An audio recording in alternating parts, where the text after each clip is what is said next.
Welcome to the AVAIL podcast, where we dig deep and talk about the art of leadership. My name is Virgil Sierra, and today we're sitting down with Dr. Mark Merrill. Dr. Merrill is the lead pastor of Visalia First and founder of Catalyst Bible College in Central California. In this episode, we'll talk about his journey transitioning back to the lead pastor role after serving years as superintendent for his denomination in Georgia. And we'll talk about what led him to found Catalyst Bible College and his vision for this educational institution moving forward. So, lean in, leaders, and let's get started.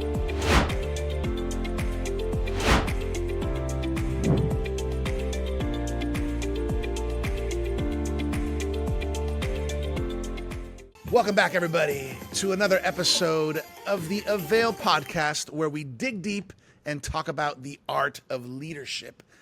We love to talk to great leaders who are making an impact in the community, in our country, and in the world. So wherever you are, get ready to take some notes. Get ready to lean in. As always, I'm your host, Virgil Sierra, lead pastor of Vertical Church, aka Iglesia Vertical, in South Florida, where we are one church, two languages. And I'm your host for the AVAIL podcast. Today, we have the privilege of sitting down with Dr. Mark Merrill. Dr. Merrill, it's good to have you on the AVAIL podcast. How are you feeling? Virgil, I'm feeling great. It's great to meet you and to be partnering with AVAIL as you guys are resourcing leaders across the country and around the world. And just a real opportunity for me to be able to spend this time with you and kind of share with you some things that are happening on our end.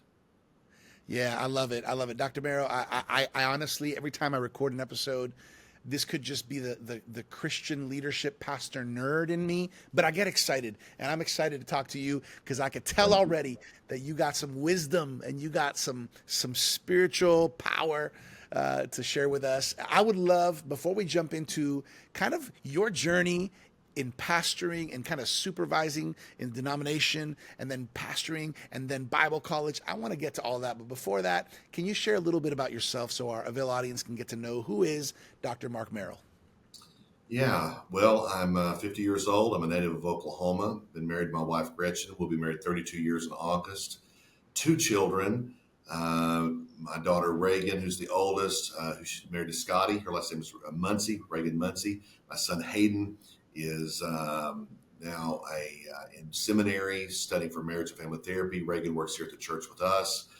We're expecting our first grandson. Reagan is set to deliver any moment now. And so if I get a buzz or a call and I vacate the podcast, you know what happened. I've been serving in ministry for 30 years, now in California, something I never dreamt would ever happen. And just really having a good time serving the Lord, trying my very best to make a difference for Him. I love that. I love that. So, you and I had an opportunity to talk a little bit before recording, and I really find your journey very intriguing. I know it's 30 years of ministry. It hasn't always been maybe the same, or the same dynamic. Here's what I understand. Correct me if I'm wrong, and then talk to me about this. I know that mainly you've been lead pastoring throughout your ministry career, but then there's also a season where you were kind of called in to lead as superintendent in the state of Georgia, and then a couple of years back, you kind of get taken a step back into the lead pastor role. Can you talk to us a little bit about those transitions and that flow? Yeah.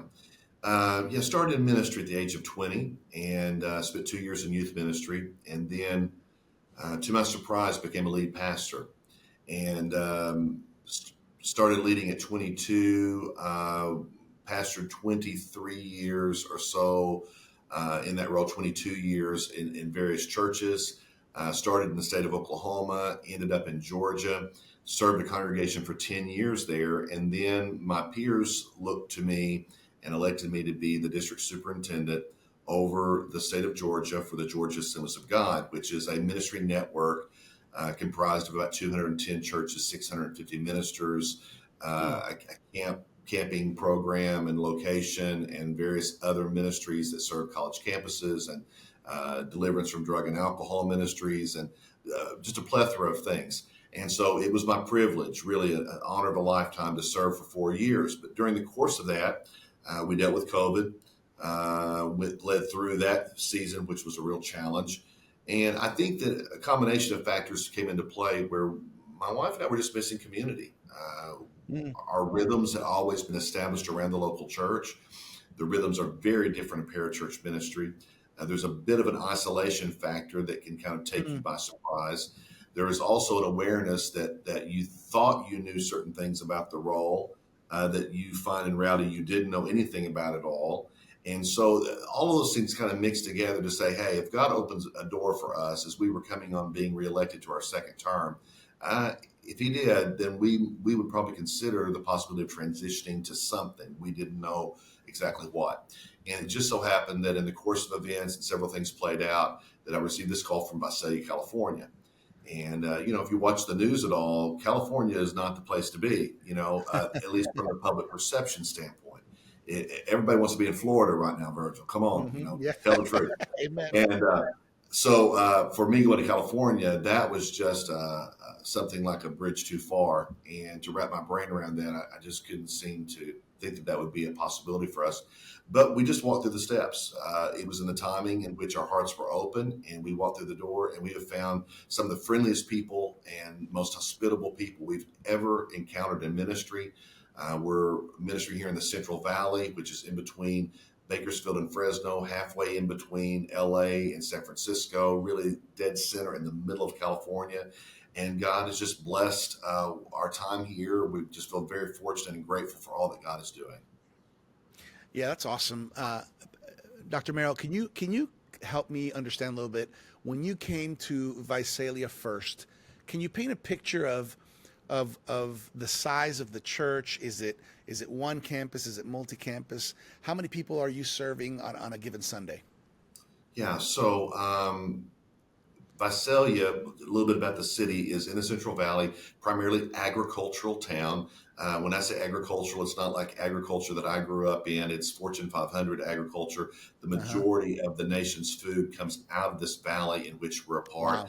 And we came to this church that's now approaching 100 years old, served by a legacy of great men of God Wow. who have gone on to do wonderful things for the kingdom of God. And so when we came here, it's one campus. It's remained one campus, and it's been serving in a very powerful role to influence the Central Valley for a long, long time. So on a weekly basis, if you take in what we have in attendance, we've seen our attendance grow quite a bit, and we're approaching around 3,000 in weekly attendance. Wow. And then our online community is around 2,500 people. We only count one IP address per person, so we don't have any multipliers in that. Hmm. If you look at our programs throughout the week, we're ministering to over 6,000 people a week on a Wow. weekly basis. Not to mention, a radio broadcast that we have Hmm. as well that we don't really count into our numbers. So, and then like for total impact, I think a lot of us as pastors look at our Easter numbers. We were approaching a total ministry impact of around 10,000 people this past Wow. Easter, about 6,200 of that in person. And so it's really a ministry that's very healthy. We're seeing a lot of people come to know the Lord. We've seen about 700 people come to know Jesus since January. Mm. We had a baptismal service 2 weeks ago where we baptized 228 people. And Wow. so it's just a lot of great things happening for which we just have to pinch ourselves and say, is this really real? Yeah, and the reason I want to bring that up because every church, every pastor is in a different place with a different reach. But the reason I want to bring that up is because you stepped out of a superintendent role, not into a church of 200, not into not into a new church plant. You stepped into an established church that's literally serving thousands of people every week. And so, talk to me about the leadership there, because not just any pastor can step into that kind of role, because it is, like I said, it's a significant amount of people, but it's a significant amount of staff members. It's Yes. an organization, and so talk to me about that transition and how was that for you on the leadership perspective? Well, yeah, I've been fortunate enough to serve churches of various sizes throughout the years. So I've served churches as small as 80 and now all the way up to the size that we are now here at Visalia First. And for many years, I was serving churches that were more in that 500 to 1,000 range. And with each level of growth, there is complexity. there is a complexity to being under 200 or being a church of 100 where you're having to do Mm-hmm. everything. You don't have staff to lean upon. Then you begin to grow into these other roles. Here's something kind of a leadership principle to think about. I think for those that pastor churches under 500, the majority of the problems and challenges that you face comes from the congregation. Over 500, the majority of the problems that you face comes from the staff. It comes from working through a multiplicity of people in order to accomplish things and to be able to retain culture and vision, focus, direction, keeping your strategies aligned, and doing that through other people who are having to basically meld and assimilate their vision to yours. That can be a real challenge. And so now, when you get to the church that we are now, we're dealing with 14 pastors, a total staff, administrative, grounds maintenance, everything of around 60, $10 million a year budget. We house a California charter school within our facilities. We have a ministry college. It becomes a very complex undertaking, especially in a time where we're facing real headwinds with recessionary factors and inflationary factors that make things a challenge. Giving that becomes erratic, especially in California, where we kind of take the brunt of some of the inflationary pressures that are there. So it's been a challenge, but it's been a good one, and God continues to show us faithfulness on every side when we face these challenges. Yeah, that's good. I honestly love the dichotomy, which I want to kind of get into, because in a few moments we're gonna kind of segue to Catalyst Bible College, and obviously the importance of a solid theological foundation, biblical understanding, especially as pastors and leaders. But the reality is there's this organizational leadership side, which is a real factor when you're dealing with organizations and churches the size of Visalia First, and a lot of churches that are growing and thriving kind of are reaching more people. So before we go to that side of the kind of the theological, and when we're going to talk about Catalyst Bible College, I want to linger here another couple minutes on the leadership side. What would you say as a pastor of a church that is reaching many people and flourishing and thriving? What would you say to other pastors whose churches are maybe not as big, but they're on their journey of growth? On the organizational leadership side, what are some practical tips or advice regarding team building or regarding systems and structures that have helped you, that you think are really important on the organizational side? Yeah, well, I think probably a bit different, maybe answering a question that you didn't ask. I think that for every pastor that's out there right now, there's a tendency to watch podcasts like this and to want to compare yourself with, say, the situation here at Visalia First, and maybe feel greater than, lesser than. You can feel puffed up. You can feel depressed because maybe whatever your results are relative to where we are. And I think one thing I would say to pastors is really the key to leadership is to know yourself.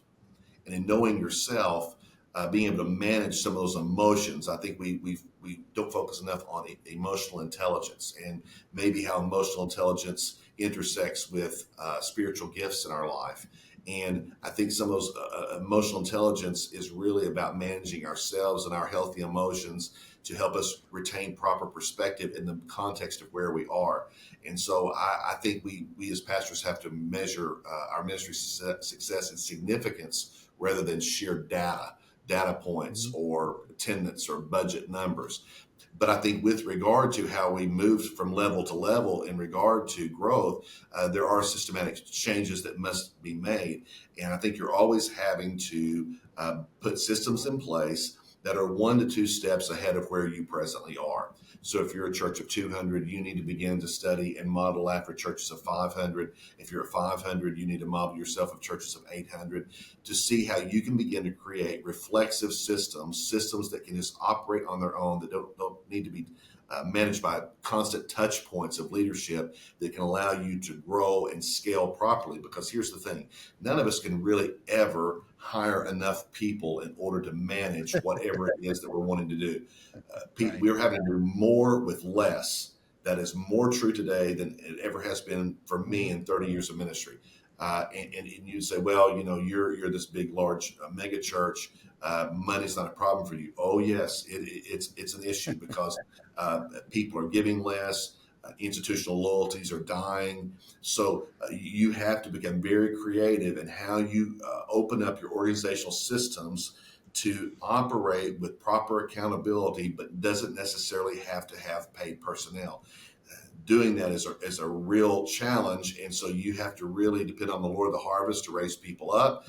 Yeah. You have to learn how to empower people and then hold them accountable. How is it that you move people through a conversion experience with God into some system of discipleship, into ministry training, and then to bring them along that path? Man, this is a real key to us, especially in a post-pandemic world where Yeah. where people are looking for more substance and significance rather than just a show on Sunday morning. I love that. I really grab onto that practical tip you mentioned of, and this is a good word for a lot of younger pastors and pastors who maybe have planted churches or in early years. You want to really put systems in place that are 1 to 2 steps ahead of where you are. You want to Yes. you want to be thinking that way. I think that's really, really good advice, especially because unless somebody guides you and tells you, you just keep doing what you think you should do. But I think that's a great piece of advice. Last question on this side of the conversation, Dr. Merrill. I'm curious as to your take, your perspective when you stepped in. Obviously, you stepped into this lead pastor role of an existing church, that's been there. It's been here for years, 100 years. How do you feel your reception was? It's such a tricky thing. How do you feel? Was the congregation ready to receive you? Did you have a relationship with them? How was that flow? Yeah, well, we went through a succession plan, but most succession plans are based upon a previous relationship or knowledge of the principal players, of the current lead pastor and the one that will be following him. We did not have that here. I was acquainted with Mike Robertson, my predecessor, who is a wonderful guy. Man, he is the best of the best. We were acquainted kind of loosely, but really didn't know each other. And so we literally stepped into a process by which I was elected in January of 2022. I was still superintendent through May 1 in Georgia. I flew back and forth from Georgia to California, preaching about 8 or 10 times over that span.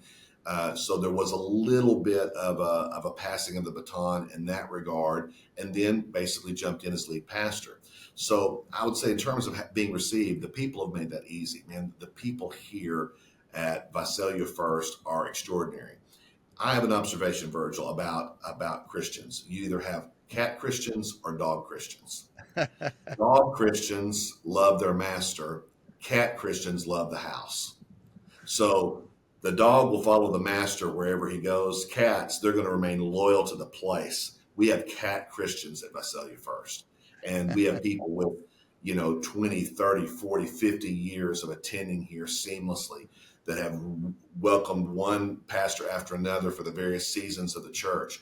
And so with that maturity, they made that part easy. But, every leader is different. Every approach Yeah. to ministry and philosophy of ministry is different. And so what we just try to do is to first start with kind of an assimilation of the existing culture that existed within the staff, trying to bring people around that, make sure that we were on the same page there. Of course, all those comes with staff transitions of people in and out in order to form a core team, and then trying ways to communicate those core values to the church and systematically begin to follow through on those things and be as consistent as we possibly can in order to begin to create a new culture for a new season. Man, my hat's off to you and the team there, because it sounds like it was a successful succession plan. I Yes. know that no transition is easy, much less when it's a large ship, and and a new relationship. So kudos to you and to the all the cat Christians at my Visalia. I never heard of that. I never Yeah. heard of that cat and dog theology. Well, That's good. Virgil, when you preach that, when you teach that the next time, say, "This is where I heard it." Just do it one time, and after that, it's your principle. That's right. I heard it from Dr. Merrill. One of the things that I'm excited about to talk about as well is Catalyst Bible College. I mean, does this feel like a new baby to you? I know it's fresh, a couple years in. Talk to us a little bit about Catalyst Bible College. Yeah, so when I was a superintendent, and even before then as a pastor, and maybe you can relate this too, Virgil, when you have a vacancy on your team, it is very hard to reach out and to pull people in that are prepared, already prepared, in order to step into those roles. Yeah. When I first started in ministry 30 years ago, you could fall out of a tree and land on a dozen youth pastors. Today, it may take you 6 months, a year, 18 months to Wow. find a youth pastor because the pipeline has diminished. Now, when you Wow. move beyond, say, a youth pastor to a children's pastor or a worship pastor, man, it's a needle in the haystack because you don't have many people typically that are preparing themselves for children's ministry as you do for youth ministry. That's just Right. historically the way it's been in churches of our tribe. And so, with that, it became a real concern. So, when I move into the superintendency, I'm always monitoring and measuring data points.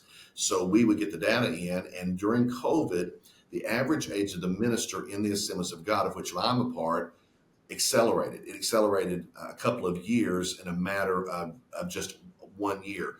Uh, Hmm. because we have like almost 40,000 ministers in the Assemblies of God. When you see a move like that in the median age, you know something drastic is taking place because usually it takes decades to move the median age just, a matter of months. So we were seeing the average age of the minister increase, and we were seeing the growing number of ministers leaving in the Great Resignation. We were seeing a lot of them dying, going on to their eternal reward. And then when you begin to look at the backfill of younger ministers that are coming in to become credential holders or to affiliate with you, those numbers were continuing to be stagnating or declining. And it began to speak to me that we're in a Wow. crisis mode. We've got to do something. We've got to sound an alarm. Well, then when you begin to look at ministry preparation, if you look at it in terms of most Christian universities, and you say that you look at a ministerial candidate or student, and let's just say they borrow for everything for their college experience, and they go to a Right. brick and mortar school, they live on campus, they do the meal plans, they could walk out easily with 200,000 or more in debt. Now, when you Hmm. look at the latest report from, say, Princeton Review or U.S. News and World Report, the lowest paying college major in America is ministry. The average starting pay for a minister is $32,000 a year. So how is it that you can manage 100, 150, $200,000 in college debt on a $30,000 a year salary? You can't. So what happens is you go in, ministry's already tough. We're battling spiritual battles and having spiritual warfare. You have cultural headwinds that are coming against you, and then you've got to service a debt that's $1,200, $1,400, $2,000 a month, and you're making $32,000 a year. What happens is Right. you don't, you stay, you depart, you go into a more lucrative career opportunity, you get used to making the money that's there, and you never return back to the church. So when you begin to look at that, man, what are we to do? Well, the only way to do this is to become an intentional disruptor and to try to do everything that you can to bring down the cost of ministry preparation so that the students who graduate can go out and say yes to God's command upon their life, whether it's to go to the mission field or to the inner city, to be a youth pastor, kids pastor, church planter, whatever it is, without worrying about the financial constraints that rests upon 90% or more of ministry students that are coming out of Christian university or Bible college. And so with that, we stepped in to try to create a partnership with Vanguard University, a school with almost 100-year history or more than 100-year history, by which we could begin to lower the cost of education. We would do it with a practical ministry format by which kids are receiving experience in the local church. We pair it with a world experience called the Catalyst World Experience, where they go to 4 regions of the world during their Wow. summers, to Asia, to Europe, South America, and Africa. In their senior year or thereabouts, we try to gift them a trip to the Holy Land where they see the Bible come alive. And to do that for an experience, an educational experience that is very much the cheapest, I believe, or the most affordable, I believe, anywhere Hmm. in America. That's awesome. I don't know that a lot of people have made the connection, Dr. Merrill, between this very, very grave situation of how many people are not in the pipeline for Yes. ministry leadership and pastoring. Can you talk to that? Because I feel like there's a large percentage of people who just assume, oh yeah, there's going to be more pastors and there's going to be more churches.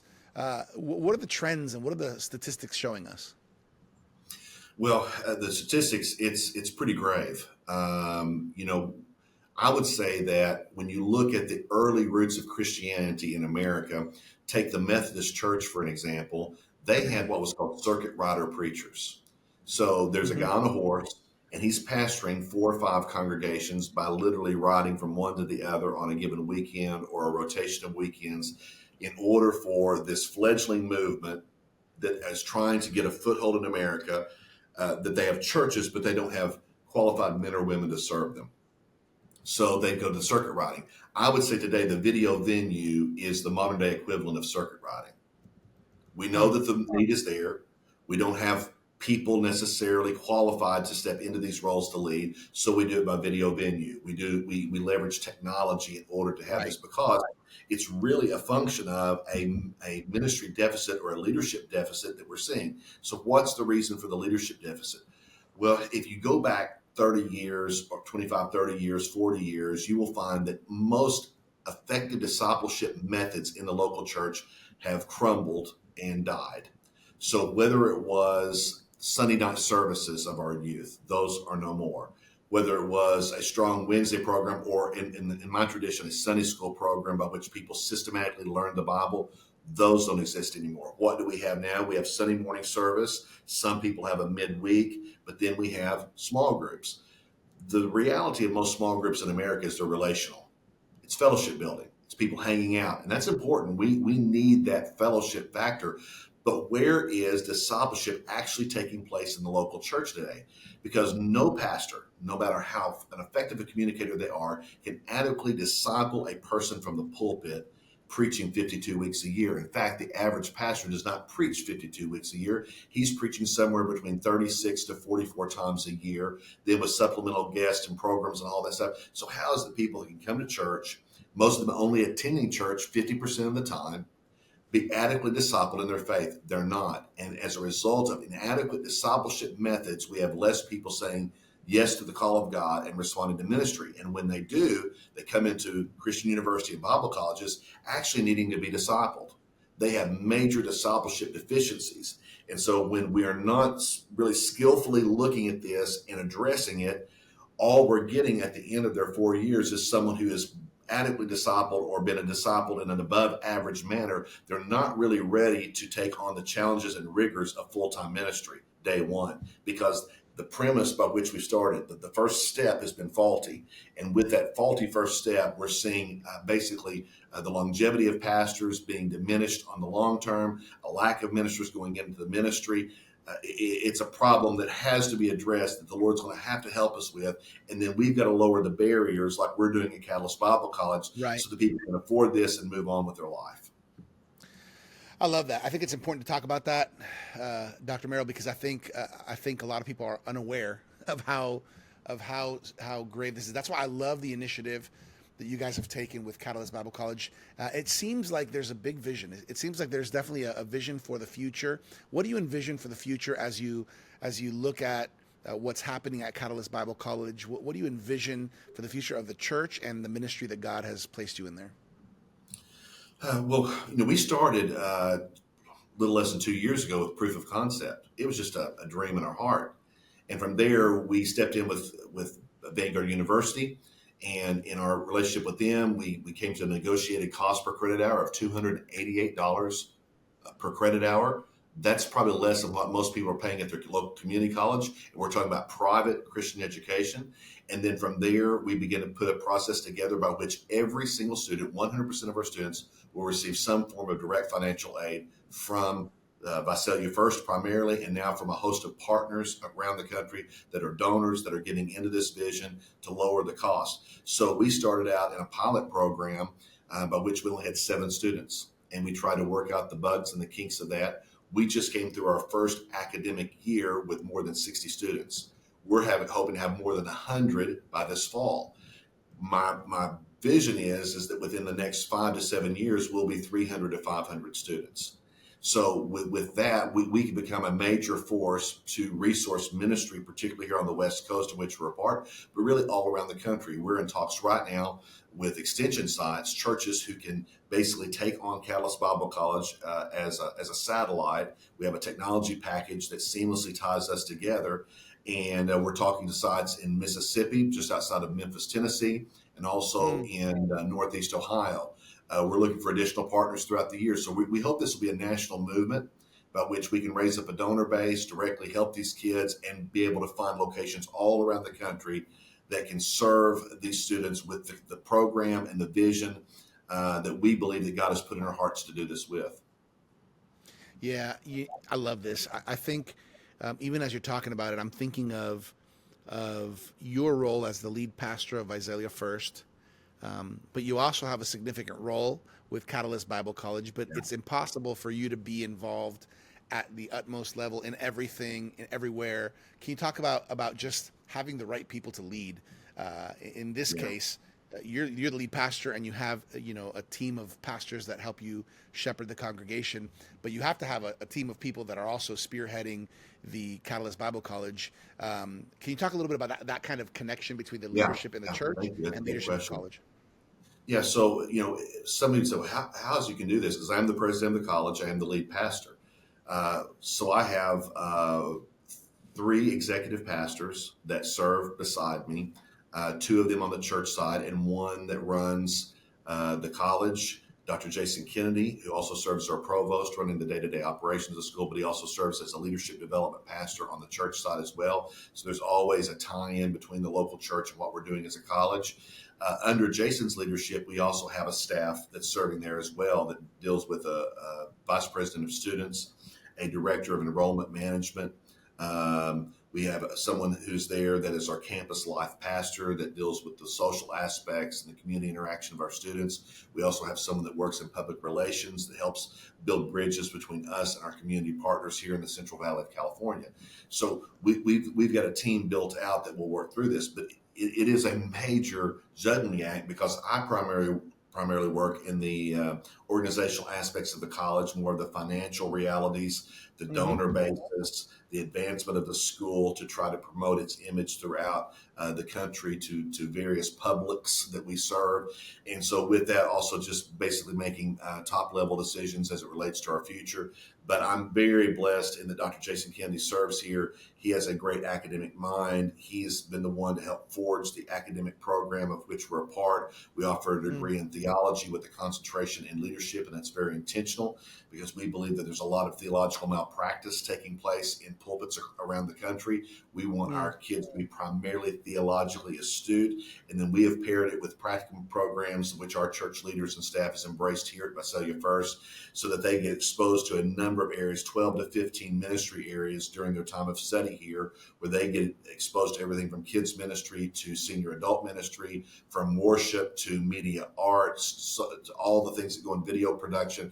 They get exposed to all of that here that helps them to really walk out with a good sense of where the pulse of ministry is in today's culture. Love that, man. I love it. It's exciting. I hope many people in the near future can not only learn more about Catalyst Bible College, but even follow steps, because I think the model you guys are putting in place is worthy of reproducing and learning from and growing, because the Lord knows, and the statistics show that we need it. Our country needs it. Our world needs it. Dr. Merrill, before we share a little bit about where people can connect and find out more about both Visalia First and Catalyst Bible College, just a couple of kind of off the cuff, quick response questions. Are you good with that? Yes, absolutely. All right, here we go. What do you enjoy doing in your free time? Free time. What is free time? What do you enjoy doing as a hobby? I don't really have many. As I sit before you today, I'm the lead pastor at Visalia First. I'm still serving as our chief financial officer because of a transition in ministry that's taking place, and the president of the college. So I also serve on a variety of boards, both in America and around the world. that causes me to travel for that. So I don't have a lot of free time. I will say that in the idea of having free time, I do love travel. I enjoy playing golf. I've really enjoyed exploring more of California as we've moved here. We live in a beautiful part of California. We're the gateway city to Sequoia National Park, where you see the big redwood trees. The Yeah. sequoia trees there, they're the largest in the world. We're an hour and a half from Yosemite National Park. Kings Canyon is nearby. So I've really enjoyed getting to know the coastal regions of California and exploring all those things. So I'm a very underdeveloped person as it relates to leisure and hobbies and all that sort of thing. But I try to do my best. I'm trying to carve out more time for this grandson that's about to arrive. That's good. That's going to be a big one right there. What makes you laugh? I've got some friends that are really funny, man. And I'll say this, I think as a leadership principle, I think that every leader needs 4 to 6 covenant friends or they will not make it in ministry. And what I Wow. mean by that, what's a covenant friend? Well, it's like David and Jonathan, people Yeah. that you can absolutely say whatever and know that you're safe. Yeah. They speak your frustrations, tell them your secrets, tell them Mm. the things that's messing with you. And I'm blessed with that. I've got those kinds of guys around me in my life that I stay in contact with weekly, and they help me laugh, to gain perspective on things. God has really blessed me in that area. Yeah, I like spending time with those dudes. That's good. That's good. Last one. Last one. We all have people along the journey that really inspire us, whether they're personal mentors or maybe even from a distance. Who's maybe 1 or 2 people who have been an inspiration to you in your journey of leadership and ministry? Early on, and I spoke to him yesterday by phone. I called him because the Lord had put him on my heart. He's from my hometown. He was a close personal family friend. His name's Roger Sharp. He was a superintendent of the schools for the high school that I grew up in. And he was a guy that was just a forward-thinking guy, built a lot of facilities of expanding our schools, really created an atmosphere of excellence in a small town. So he was early on a guy that I really looked to. He was a member of our church. He was one of my Sunday school teachers in growing up. As I moved into ministry, another major influence was a guy that was a district superintendent, an official with Assemblies of God, Dr. Armin Newbern. He came to serve on my staff for a few years as he retired. He was a guy that loved God and really loved people. And we live in a culture right now where Christian leaders love crowds but hate people. That's just the truth. Yep. And he was a guy that helped me to understand that the heartbeat of God beats along the lines of people and serving them. And that's something I'm trying to keep in the forefront of my mind as really being an inspiration and leader. In my educational journey, it was Dr. Leonard Sweet. He was my mentor as I completed my doctoral program in semiotics, church, and culture at George Fox University. He helped me to really begin to take the boundaries off my thinking, to think in more nuanced ways. But I have a lot of other people that are really inspirational to me that are just some of my closest friends, people who do things the right way for the right reasons, that inspire me on a regular basis to say, hey, man, we've got to keep this thing going. We can't give up. We got to finish the race. I love that. I love that. Thanks for sharing that. That's awesome. Now, let's share with people how they can learn more about what God is doing in Visalia, including the Bible College. Where can people go to find out more information? Well, on Visalia First, we're at VisaliaFirst.com. We have a media gallery. You can watch our services. We have a YouTube channel. All the media platforms, we are out there on those things, Instagram, Facebook, all the stuff. So we'd love for you to just tune in one of our services and pray that God ministers to you through something he's doing here. As it relates to Catalyst Bible College, we're on the web at catalystbible.com. Again, we're on all the media platforms out there that you can begin to connect with us on social media. Would love for you to do that. Follow us, pray for us. Maybe if you're a donor out there and you believe in Christian higher education and you think that maybe we're onto something, we'd love for you to go to our webpage and look for ways to donate or to ask more questions. We'd always love to have a conversation with you if you have a philanthropic kind of bent to your life, because we're needing resources to be able to do what we're doing and to really put all the investment back in students. So we'd be grateful for the audience to interact with us on any level. If you're a pastor out there, a church leader, you'd like to host maybe one of our satellite campuses, we'd love to have a conversation with you about that. You can contact us through the contact numbers that are provided on any of those websites, and we'd be happy to talk with you at length about how we could serve you. That's great. Yeah, you guys heard it. VisaliaFirst.com for the church side, and for more on the Bible College, CatalystBible.com. I will mention, everybody, those of you who are listening or watching to the AVAIL podcast, if you haven't subscribed yet, you can subscribe for a free trial subscription of the AVAIL Journal, where we also help to resource you with great leadership material, that's content that's going to help you in your journey in ministry and in leadership. Dr. Merrill, as we close things off, what's a final thought, final word of encouragement you want to leave for everybody? Well, I would just really encourage everyone that's out there watching to pray to the Lord of the harvest.